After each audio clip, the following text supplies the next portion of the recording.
listening to The Bob Dean Show, only on LA Talk Radio.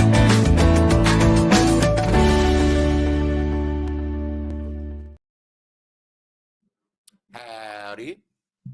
Welcome to The Bob Dean Show. Yay. Coming to you from the LA Talk Radio studios, fabulous LA Talk Radio studios in Tarzana, California. Sam is our man in charge. Hey, Sam. And guess what, y'all? And I love doing it from the studio. We'll be doing more of that. It's just the LA traffic. It'd be such a hot. Guess who's here today, y'all? International Bon Vivant and hot babe, Jennifer Diamond. Oh, Bob, it's always a pleasure. Now, I mean that without any kind of sexual harassment undertone. I can handle it. Okay, I know. You're sassy. From you. It's good to see you. Yeah, I know from anybody else who slapped the you-know-what out of them. It's good to see you. It's good to see you, too. I was looking at, as usual, in anticipation of you being with us, some of your stuff on, and you are such a commanding presence, you know, in photograph and in video. And you're in every essence the lady, but there's such an aura of strength about you. I mean, it's really cool. Well, you know? thank you. And it just it's an effervescent thing. You know, I admire it. Good for you. Not that I want to be just curvy and all that as you are, because you are smoking, huh? Oh, And Bob. I know I'll shut up about that now. So how have you been? I've been great. You look great. It's been a great trip out here this past week. You're staying with our friend Teddy. Staying with our friend Teddy She's and the best. spent some time all over here. Well, and- you've been here to see.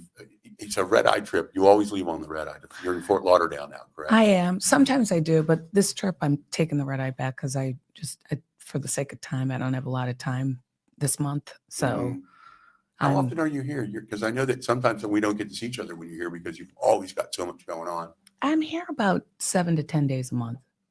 So, but this month, it's a busy month. I'm gone every weekend in November. So, Are you now? Jennifer is the author of Waking Up Psychic and the 50 Top 50 top Psychics. 50 psychics and mediums.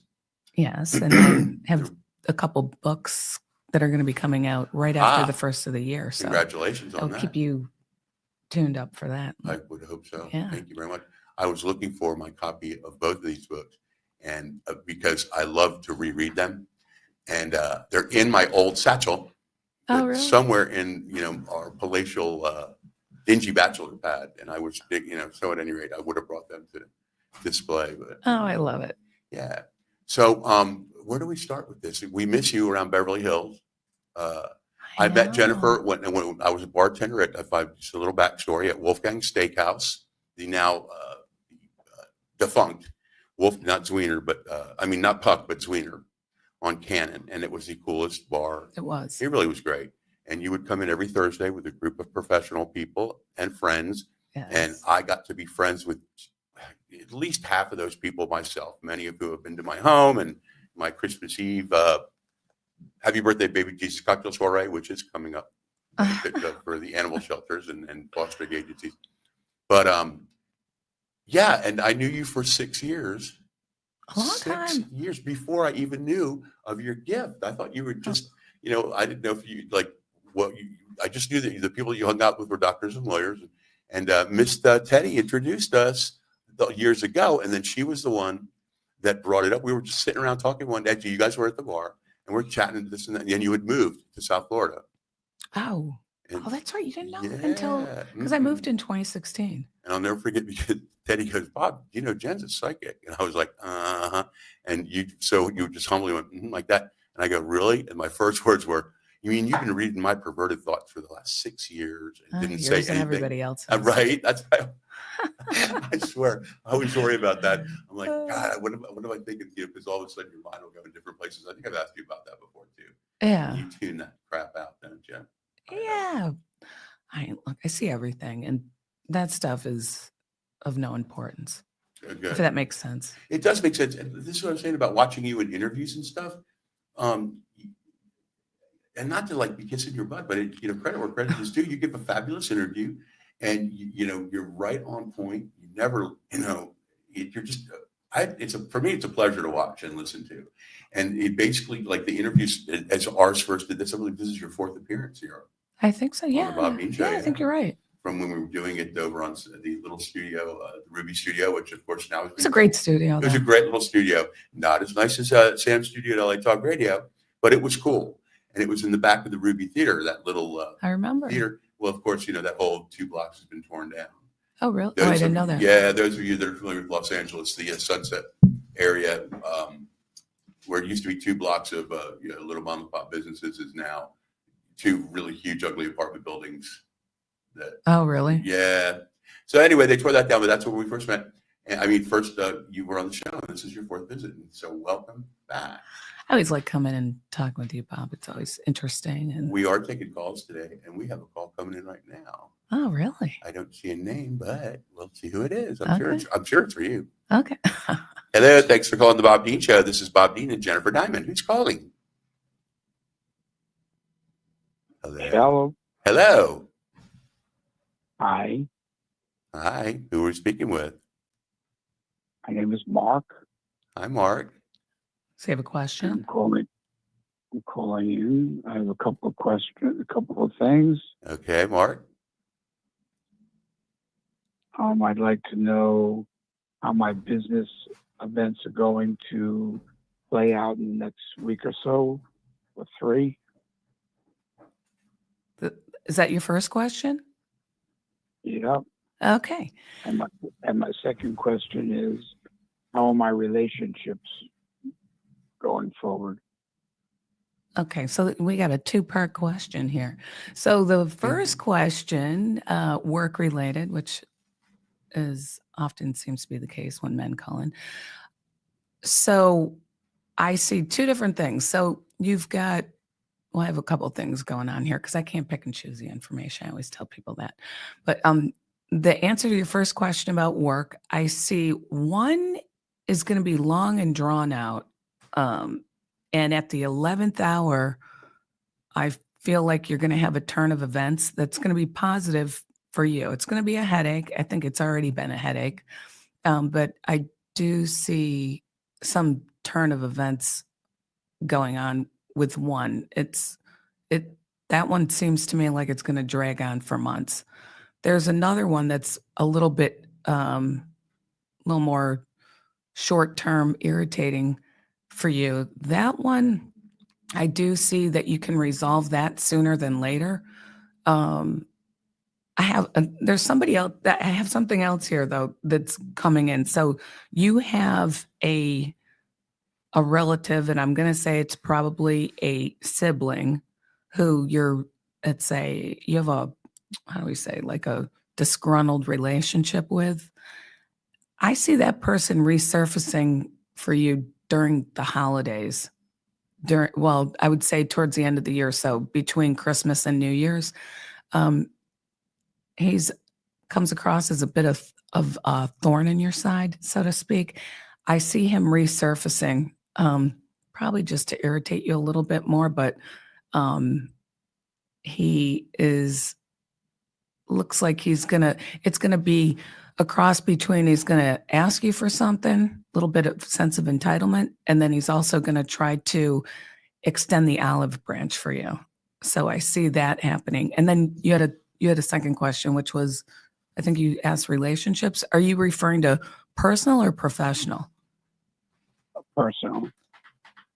Well, personal relationships, I definitely see you walking away from one person for sure, and another one possibly. In the area of your love life, that to me seems pretty solid. I don't see any changes there, if that makes sense. But in business, I definitely see you cutting off one person, possibly 2. So that's what I see with you. That makes sense to you, Mark? Yeah. See, she's good. Moving in the right direction. Always. Moving in the right direction. And I do see a little bit of a unexpected financial windfall right around the first of the year. I would say the end of the year, but I see it really in the beginning part of January. So, and that's like unexpected. It's not anything that you have that's in your line right now. So In your budget. yeah, that's a positive. Yeah. Right. So keep your Okay. eyes open for it. I'm going to. Thank you very much. Mark, thank you for calling the Bob Dean Show, and thanks for speaking with Jennifer and I. Thank Sure. you. You got it. Thank you. All right. Good one. We had another call here, and ladies and gentlemen, bear with me because this is my first time operating this. Receiving.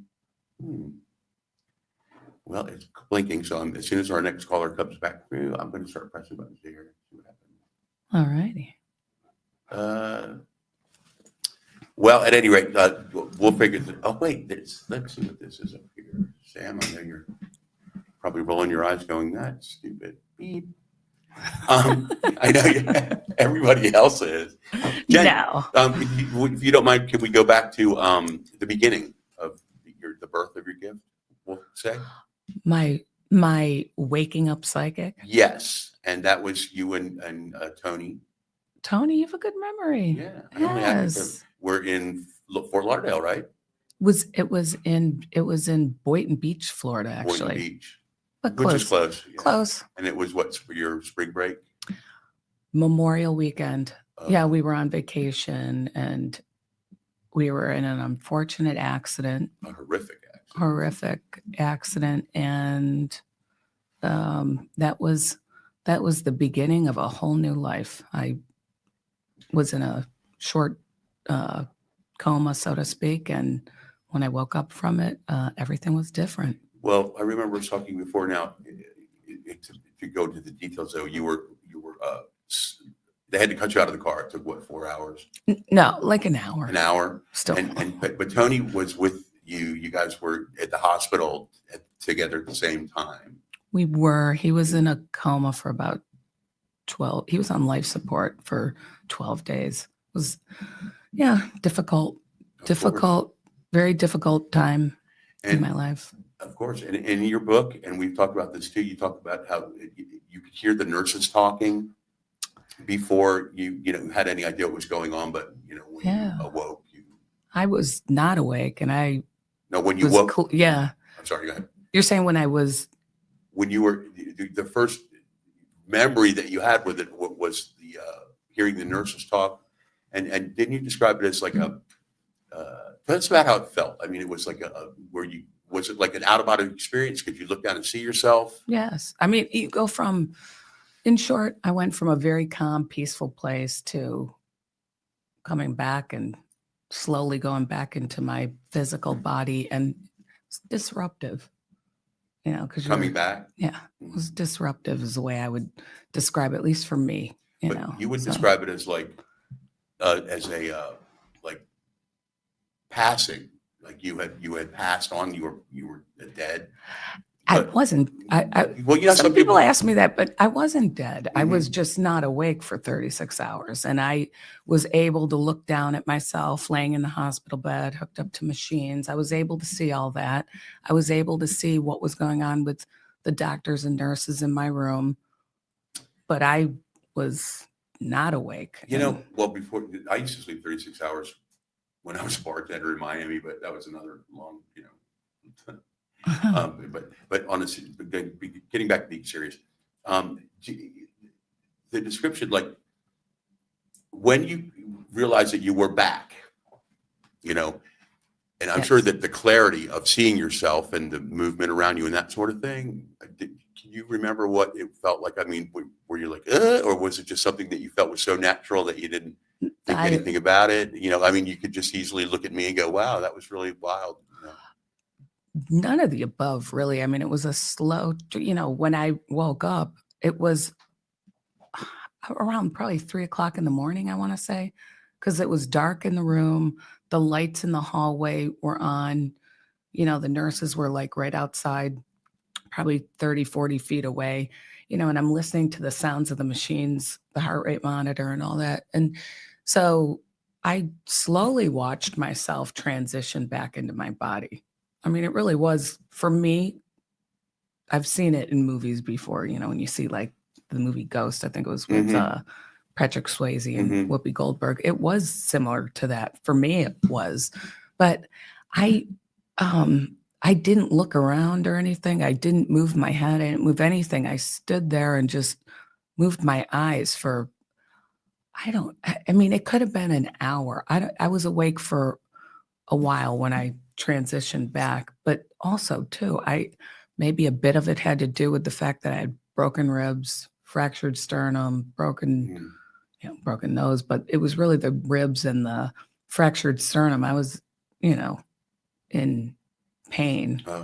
So I've cracked one rib, and I've found that to be excruciating. I can't imagine anyone that has to go through it was the bone. It was horrible because you couldn't too. That's why I was also breathing very shallow, so you have a full set of broken ribs. It's a bit And so did this involve, and now who was the first person, if you remember, that you spoke to about it, and how was it? Was it a nurse? Do you remember? You mean when I woke up? When you woke up and you realized that something had changed? A nurse had come into the room, but I don't know how long. I don't know what the time frame was. It could have been an hour. Maybe it was 2 hours later. It was still dark. That's why I'm assuming it was. I woke up in the middle of the night and she came in probably still very early, 4 or 5. I don't know time wise, but it was the nurse that first came in and noticed I was awake, and then went and got the doctor, and then they came in. That's when it started becoming very disruptive. The noise, the talking. I didn't talk for a few minutes. It was all very disruptive for me. Because there were other voices besides the ones that were in the room with you, and you weren't really sure what was happening. Actually, the people that were passed on from the other side, this one particular woman I saw in my room, she was actually what gave me comfort. It was the nurse and the doctor it was disruptive for me, because he was Getting on your nerves. shining light in my eye, asking me a lot of questions. And then that's when we realized I had lost quite a bit of my memory, because I didn't know who the president was. I didn't know my age. I didn't know. That was a bit of a shock. How long were you in the hospital? So I was in 12 days. Tony was in a coma for 12 days on life support. Unfortunately, I believe it was the 12th day is when they turned the machines off, and he had passed. And then that was the same day that I got let out of the hospital. So 12 days. Now, I know in an interview that we had before, and ladies and gentlemen, feel free to call into the Bob Dean Show. Ask Jennifer your questions. What was my question for you just now? Was getting back to Tony. I think you had mentioned that you had interaction with him for years. For years and years, I did. And I had a nanny who was getting scared because she would see him. Really? Yes. And so I went and saw a psychic medium myself. And this was in 2009, I think. 2009, I'm going to say. What was the day of the accident? Memorial Day, 1989. 89, okay. 89. But you were just a baby. Kind of. And I went and saw this psychic, and he did make the connection with Tony. I was waiting to see, would he be able to connect with him or not? And he did. And I was like, well, could you tell him to stop revealing himself because he's scaring the nanny? That was the last time I had ever seen him. I know when he's around, but to actually see him, that was the last time. And if I could ask details, like when the nanny, was he like in the clothes that he was wearing, like in Ghost, for example? Yeah, I think it's a good question. I don't know. But it wasn't just me that saw him. People that would be at my house, I'd have guests over, people saw him. So it wasn't just me. Yeah. Which made me feel a little bit better in the fact that I realized I wasn't as crazy as I thought I was.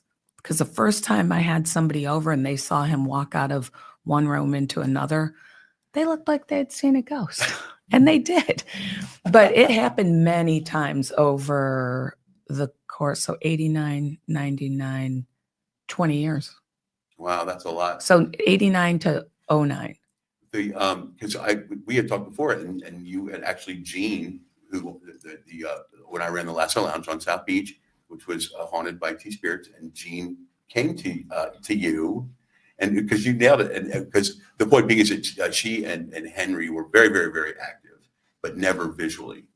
And there were these two young girls that came in that were, one could hear and the other could see, and she was explaining that at least for her, it was one dimensional. Like Gene would be here, then she'd turn and disappear, and then turn back.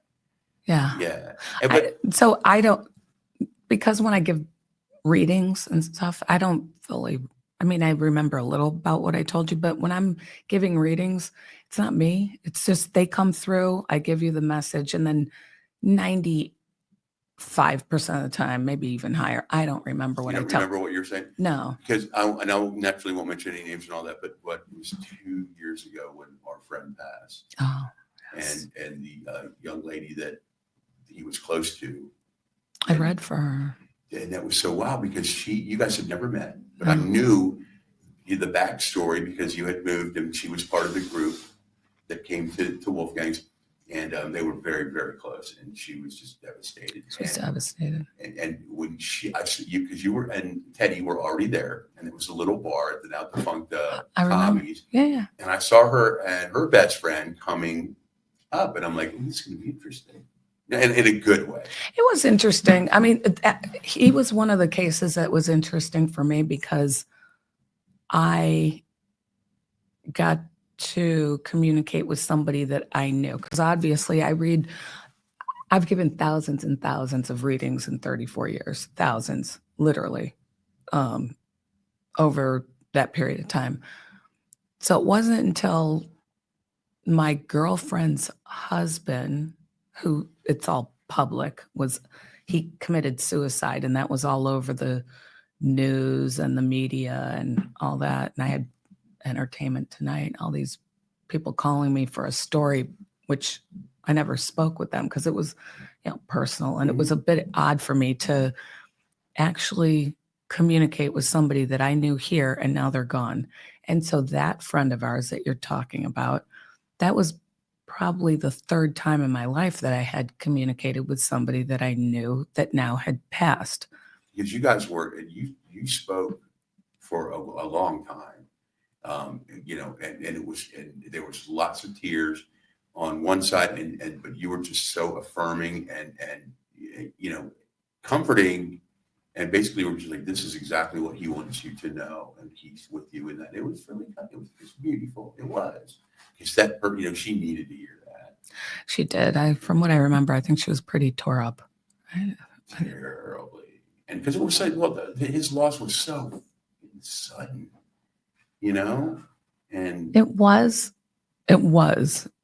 but I did see it. It didn't come as a surprise to me. Really? It did and it didn't. He was a very good friend of mine. I know. He was the reason why I saw you on Thursdays, because he was my best guy friend that I would go. Awesome. He was great. He was great. He's the type of person that nobody did not like him. Mm-hmm. Just an easy person. I got to know along him with. well because he would come in. He was always the first one there, but he would never drink until everybody got there. Really? Yeah. Wait, I knew he would wait for me. He would come in because sometimes I guess his itinerary would let him come in early, and he'd be the only person at that big bar while I was setting up, and that's how we got to really be. I feel like we were close, and we talked about everything from he and his brother growing up in the area to our love of cars. Yeah. And that sort of thing, and he's missed. Yeah. Yeah. Well, he was a riot, and we had the same sense of humor because you can't just point at somebody and go, "Look what a goober," which I would never do to any customer where I work, or anything like that. But it was just the eye contact. Somebody would walk by, and or something would happen. Oh, he was cool. Oh, he was very. And he would just look at me, and I think we had so much fun. That was. But that's how and the couple of times when it's funny because my parents and my sister have paid visits when we've been together, you and I. People pay visits to me every time I go out in public. I They hope you pay don't mind that I sent you that thing about that woman in New York that she's just so loud and brassy. The psychic that has the TV reality show or whatever. Oh, Long Island Media. Yeah. She's great. Yeah. I've never met her. Really, I would say Sylvia Brown was really the one that I had been in contact with, like on 3 different occasions. I She was loved her. interesting. I read her books and I would watch her on Montel Williams. And On Tuesdays. She was so cool. She'd be like, I love it how she would just describe the other side. She's so matter of fact, like, when she had those nails and she'd be like, tap. And I remember her describing specifically, I've always, I can wait until it's my time. But she was talking about, you could go, there was like, I believe, if memory serves me, she was talking about, they were like sort of kaleidoscope looking machines, where you could look in and go back in time to wherever you wanted to be, like the Titanic. Oh, we must want to ask you about something. The Titanic or, whatever, any place in time. And I thought that was really, really cool. Yeah, I read a couple of her books, but she worked, she did some interesting stuff. I know she got a lot of heat towards the end for making predictions. I think that didn't come true or what. I don't know. I think Like something. I think something like that happened. But I saw her probably the last time I had seen her was right before she passed, and it's not easy to read for people. I can't imagine. I mean, if I'm reading for 4 people a day, that's a lot. I get tired because I don't sleep a lot anyway. So it can be mentally draining. And I know that she had a very booked schedule. If I have to give 6, 7, 8 readings in a day, I have to gear myself up for it. And then I got to take off for a couple of days. Mm-hmm. Yeah. Because you do have a lovely daughter. I've got a beautiful daughter, and I'm so lucky. She's a sassy senior now. She's a sassy senior. What high school is she at? Oh, excuse me, in Fort Lauderdale. She goes to Cardinal Gibbons. Hey, DR. Greetings from the Bob Dean Show. Sassy senior. I hope you're having the time of your life. She's thinking about college or anything. Yeah, she's thinking about it. I'm letting her know exactly what she's going to be doing. I don't doubt it. But I think she's actually looking forward to getting out of high school. She's a little bit more mature for her age. Mm-hmm. She's tall, isn't she? Not too tall. Not too, because the last time she's only a little taller than me, but she should have been taller. It's the last time I saw her, it's crazy because I have children of my own. I have cats and dogs, which is fine with me because I don't know how you people do it with kids.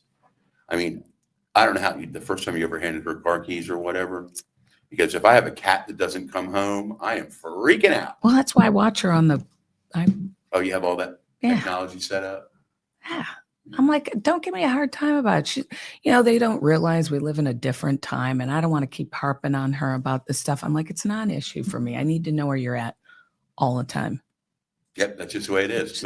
It's just the way it is. And it's better that she know than having her find out that you've been scoping on her without, But I wouldn't. That's not my. Yeah, that's what I'm saying. If I want to tune my radio into what she's up to, I can, but I choose not to. You're the cool mom. I know, right?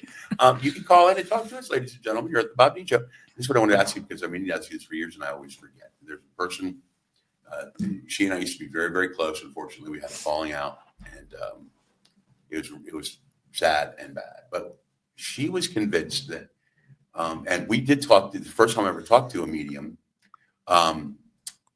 was George Norrie from Coast to Coast AM. Yeah. He set us up. And the point is that there was I wish I could remember the name of it all of a sudden. It was a cruise ship that went back and forth, I believe, to Cuba. And it was 1933, 34. It caught on fire. The telegraph guy lit it on fire on purpose to try to be a hero. It ended up burning and it listed and it ended up on the beach in Asbury Park, New Jersey. Oh, really? And yeah, and it's something that, it was a huge deal at the time. And if you Google it, the pictures, of course, and it's like this giant ship that's just the hull's burned out, but it's right there on the beach. And she's convinced that we were on that ship, and I was the guy that started the fire. In a past life. So but if anything should pop in, Yeah, no, that was just wishful thinking on her. Is she older than you? Same age. Okay, but she appears older, or maybe that because I'm seeing her right now. Is she still alive? Uh-huh. Oh, okay. Because I'm picking up the minute you started talking about that, I'm picking up an older woman who, because you said I don't talk to her anymore. If it's a person I'm thinking of, she would like to talk to you. She goes back and forth between screw him, I miss him, if that makes sense. Yeah, and that's the same with me. Oh, okay. So maybe, but she's alive. Well, for me, a lot of times, because I can read for people whether they're alive or not alive, and oftentimes when I get messages that are meant for you, it's irrelevant for me if they're still here or not, because you just need to hear the message, right? Yeah. But that's what I'm getting with her. I mean, she's like, can be difficult, but then she's got this other side where she would like to talk to you, but then she feels like it's so much time. How do I go about reaching out without losing my pride? Does that make sense? Yes, it makes exact sense. And ironically, we were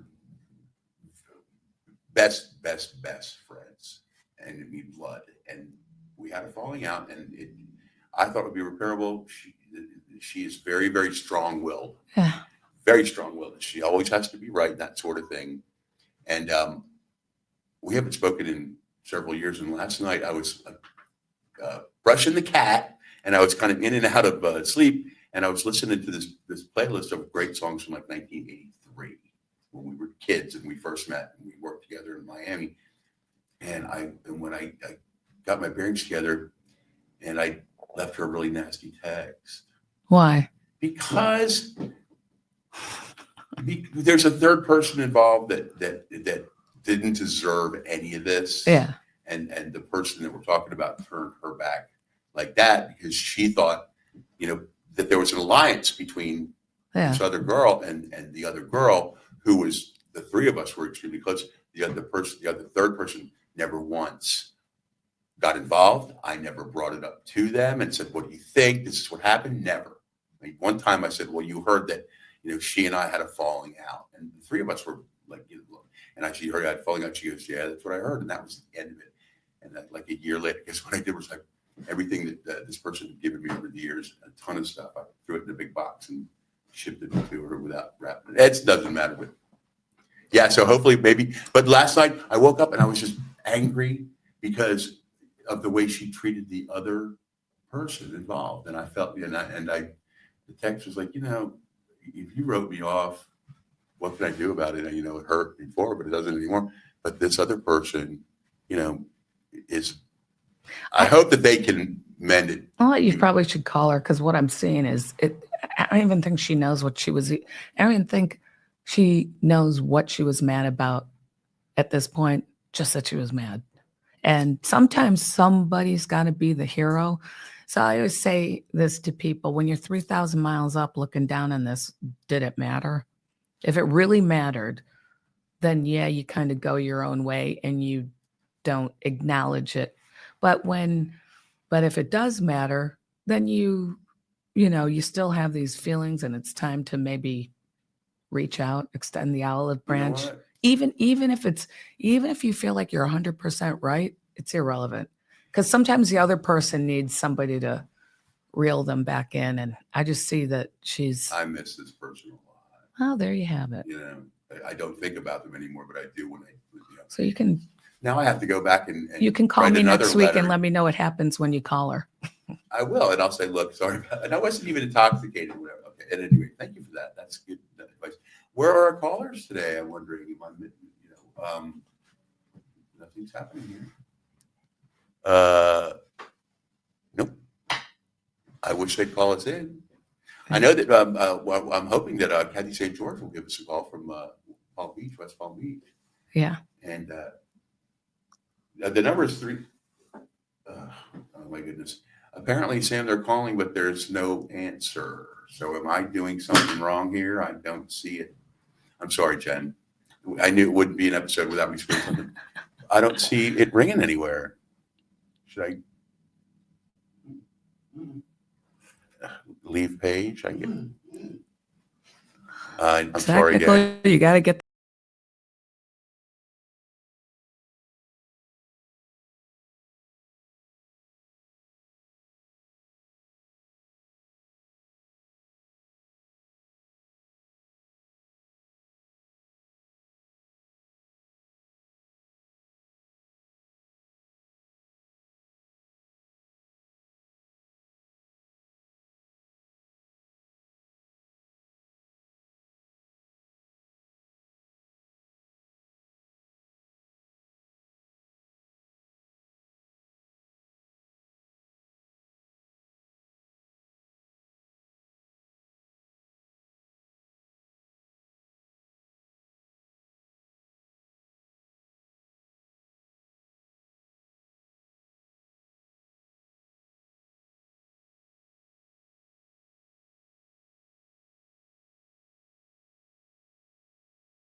Okay, well, thanks, guys, for that.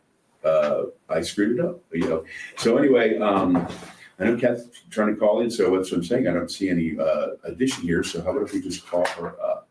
We have time for that? Well, yeah, we can do it another time. Yeah. I'll be back on. Okay. Well, yeah, because we have to wrap it up.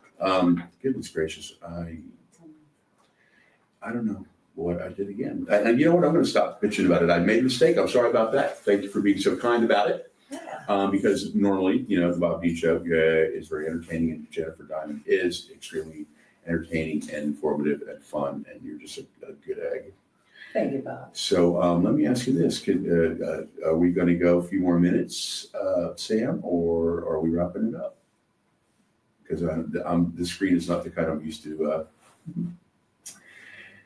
It's your work in progress. Yes, I know. Tap on the wall or something. Let me know if we're going to be wrapping it up here. Or Yeah. so you want to hear a joke?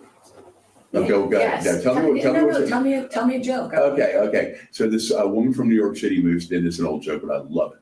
And I was looking at my old acts last night. This is from 2014. And I was telling jokes she can't tell in bars anymore. This woman from Manhattan moves to Atlanta, and she's having lunch with her two snotty new neighbors. The first Southern woman says, well, my husband took us on a 1-month cruise to Europe this year. And the woman from New York goes, well, how nice. And the second Southern woman says, well, my husband bought me a brand new Mercedes-Benz this year. And again, she goes, well, how nice. And then the two women go, what has your husband done for you this year? And the woman goes, well, frankly, he sent me to charm school. They're like, charm school? Whatever for? And the woman goes, well, because last year I said, oh, yeah. Now I say, how nice. That's cute. I like that. Yeah. So I'm sorry, I cut you off. What were you going to say? Oh, I don't even remember. Okay. No, I said we're going to end on a good note. We'll end on the note of one of your jokes, like that one. Well, how about one more quick one then? Okay. A sandwich walks into a bar and asks to see a menu, and the bartender says, sorry, I can't show you menu. And the sandwich says, why not? And the bartender says, because we don't serve food here. Like fifth grade. Well, this one happened. Okay, like you want to hear one more? Sure. Let's see. Oh, I said this the other day, and it really offended a millennial kid at the bar. What? Because I said, does anybody want to hear jokes you can't tell in bars anymore? And they're, and I said, what did the leper say to the prostitute? What? Keep the tip. And everybody else laughed, and he was like, ugh. Like, oh, like, no. I think that's funny. I do too. Well, let's see what else. It's hot as hell here in the valley. It's starting to get cold everywhere. That's beautiful.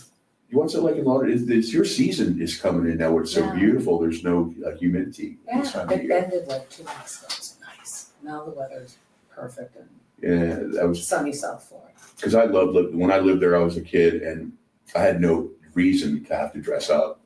Like if you pulled khaki pants and a cotton shirt out of the dryer that had been sitting there for a month and put that on, people on South Beach were like, "Why are you so dressed up?" The point being is that Yeah, they don't really dress up there. Yeah. They don't dress up here either though. well, it's just that there's no humidity here, and that's why everybody loves it. I put That's why I love it. Yeah, you guys can spend all day doing your hair and making it look all nice, and in South Florida, you walk out the door in 10 minutes, it's like, sorry. Yeah, it's not good. Mm-mm. But it's nice now though. Like I That's said, beautiful. It's, last 3 weeks. dude, is there still a huge French Canadian populace that comes for season? There used to be. I mean, I don't know. I mean, it was. I think they're in Hollywood, Yeah. Well, you're. but I don't know. I'm in What Fort part? Lauderdale. Right, but where are you in Lauderdale? Like Lighthouse Point area, or Fort Lauderdale, right? But right by the beach. you're all close to the beach. So between like Sunrise, just say in proximity to Sunrise Boulevard, or like where the Galleria is. I'm right there. No kidding. Yeah. That's where I started there on Sunrise. It was so lovely there too. Victoria Park. I'm right there. Yeah.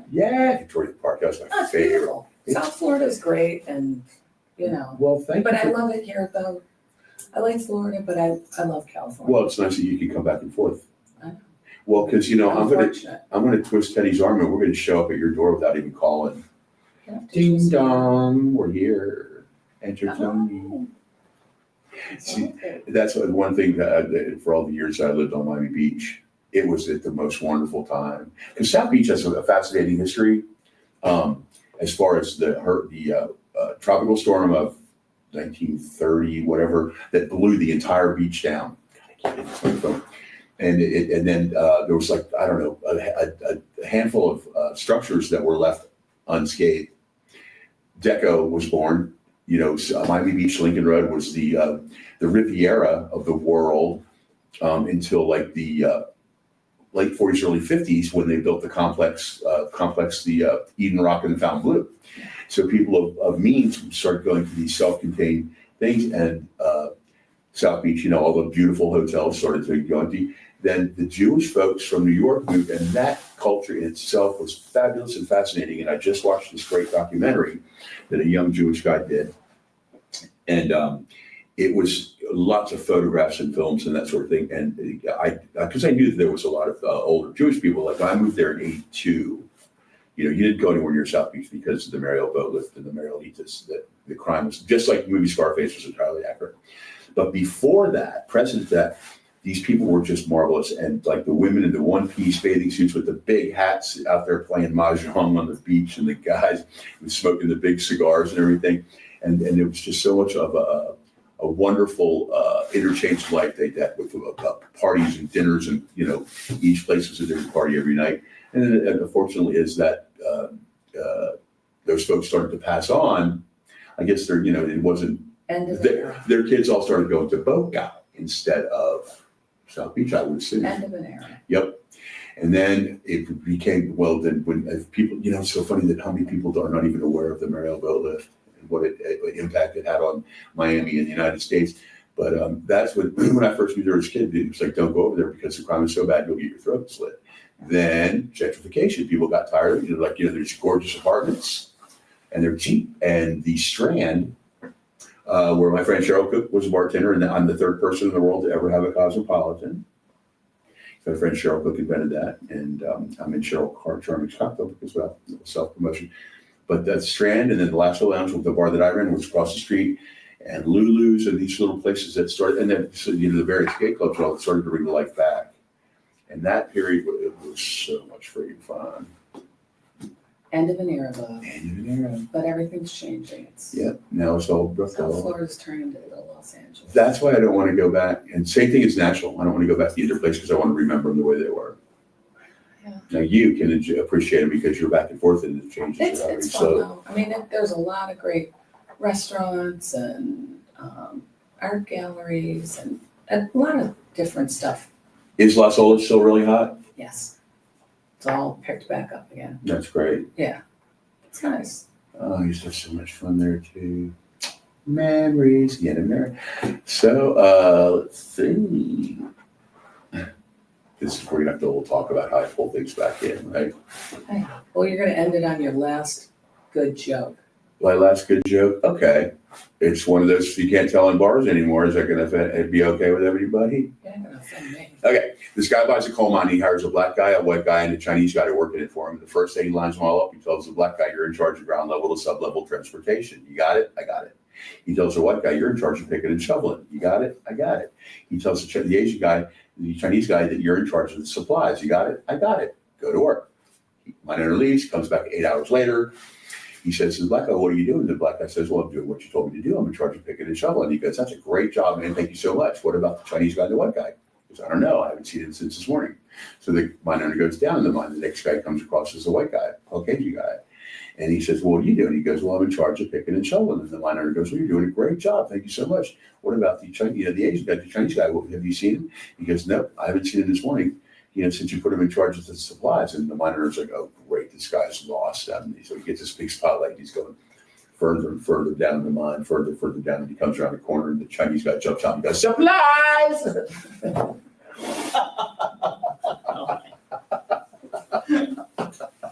That was good. I can't take credit for that one. It's like my friend Lee Cirillo. I don't think you've met her, but she's in Del Rey. Yeah. And you have to meet her. And what's that? Got to wrap up. Okay, we'll wrap it up right now, this very second. Thank you. Sorry, you guys. But Lee Cirillo, she listens to us all the time. Yeah, she's a great comic. She's in Del Rey. She's up there. And one of her jokes is, "Sexual harassment. I'd welcome a little sexual harassment." Yeah. Anyway, thank you guys. Thank you, Jennifer Diamond. Thank you, Bob. Sam. Thank you, listeners and viewers, for putting up with my shenanigans. And that's it. Well, thank you for watching and listening to the Bob B. Show. Jennifer Diamond, we'll talk to you soon. See you soon. God bless. And tell Dior that Bob B. says hi. Thank you, guys. Thank you.